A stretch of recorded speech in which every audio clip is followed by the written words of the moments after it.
Now, there's been a lot of talk about the website and the technology involved in the Obama campaign, and absolutely, that's great. There was a lot of innovation there, and there's now a lot of people who say, well, we have to do that too. But that was just a tool that created to help with the engagement and the mobilization of volunteers. You can't do the technology piece without the candidate delivering a message that excites people enough for them to come into the campaign and want to get involved. So people forget that you can't do that in a void. But if you have the right candidate at the top with the message and the right profile, the technology ends up being very important. So in the Obama campaign case, every name was captured. You know, we had these massive rallies.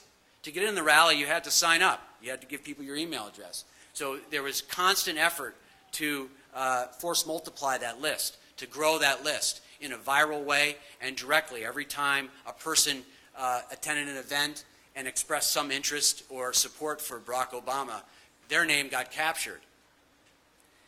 And then they were communicated with over and over again, volunteers.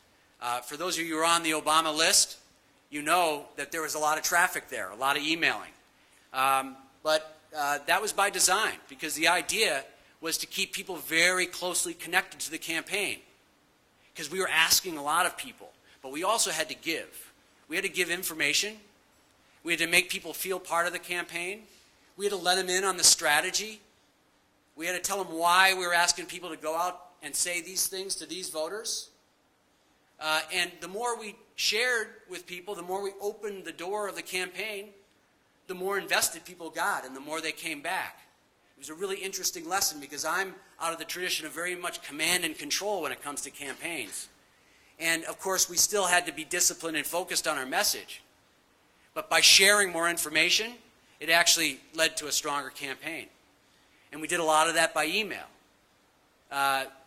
David Plouffe, the national campaign manager, he would send out video talking about strategy to people. People felt like they were getting inside information, and they were. And again, it was another way of binding them closer to the campaign.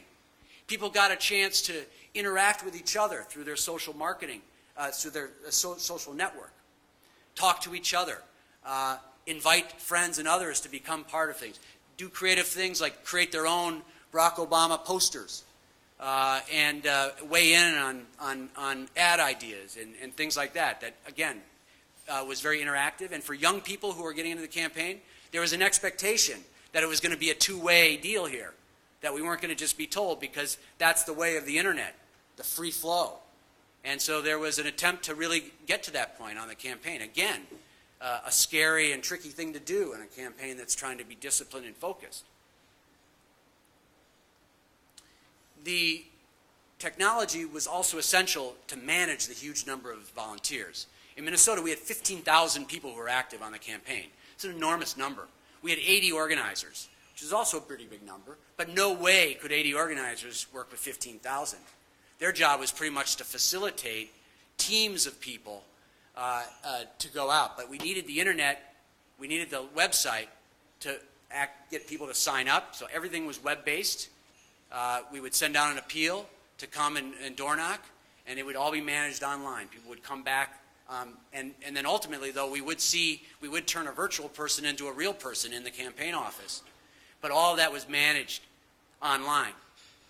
The technology also actually was a big part of the fundraising success of Obama, and that's a side note about his success. He raised an incredible amount of money. He had all the money he needed to both do the advertising he needed to do and to run this incredible campaign.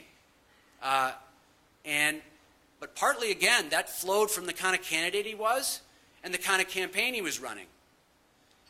People were attracted to his campaign. They became part of it. They really felt invested. So when we asked people for their time and their money, and we asked for their money over and over again, they gave it. And they gave gladly. And they gave because they knew what it was going to be used for. And again, that was just sort of further ability to sort of get people to step up to the plate. So those are the three pieces. And in a minute, I want to stop and get a conversation going, because I do want to save time for questions. Often that's when the best information comes out. But I will say there were things that didn't go so well in the campaign, and I'll mention one of them. The campaign was very self-focused. Since the party politics in the U.S. is really not existent, it's every person for themselves for the most part. We had many other races going on in the country, including in Minnesota, a U.S. Senate race, Al Franken. Turns out electing Al Franken to the U.S. Senate was a very important thing to get to 60 votes, the magic number to shut off debate in the Senate and get anything done. Well, the Obama campaign wasn't too interested in helping other candidates. They were very focused on their own campaign. And in the case of Al Franken, he was a little too controversial for Barack Obama. He was a little too hot. If you know anything about that race, Al Franken, past life as a comedian, said some things that most people who are running for office would never say in a million years. And, of course, all of that came back to haunt him. And he was in a very tough race. And on election night, it looked like he had lost by 750 votes. It shocked me. We won by 54%. He got 42%. So there was this huge divide anyway, right? Ultimately, there was a recount, and he ended up winning by 225 votes. So I guess we helped. And he's now in the U.S. Senate, 60 votes. So the thing about the national campaigns, these are big national campaigns. It was run out of Chicago. There's state directors in all the key states. And we're given a fair amount of autonomy, but we still have our minders in Chicago. And I was told in no uncertain terms that we weren't really going to work with Al Franken.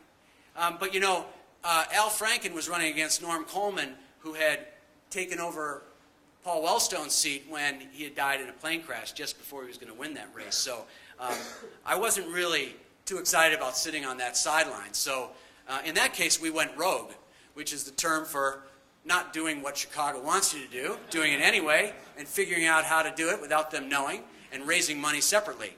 And so we ended up working very hard, wrapping the Obama arms around Al Franken, and trying to tell Democratic voters primarily that if you support Barack Obama, you also need to vote for Al Franken because he's a very important part of change. And we created buttons that said Obama plus Franken equal change. And I guess that helped because he did win by 225 votes, and almost anyone can probably take credit for that victory if they went out and talked to 225 people. But that was one case where the Obama campaign was a little too selfish, a little too self-focused, and it's a lesson in how U.S. politics, again, it's every campaign is an island, and we would do better to do more coordinated work. And it's interesting to be here in Australia where party politics is actually alive and well. The differences are pretty dramatic in that case, I think. So those three lessons, I think, are actually lessons for any candidate running at any office: being authentic, being strategic, and involving people in your campaign. We train people for school board all the way up to running for Congress. And every campaign at every level can do that.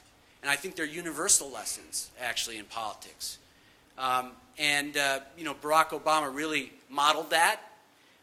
So there was a lot of change that happened in the White House, but as we see in Congress, not so much. A lot of politics as usual. Health care is stalled out. Climate change bill not going very fast. And so we still have a lot more change to do in the U.S. as a progressive first. We hope to have more authentic candidates, actually maybe challenge some of our old Democrats who have to go away, and see more authentic and strategic candidates win through that model and go into office and actually really create the change that we're all really craving in the U.S. So thanks very much for being here, and let's open it up for questions.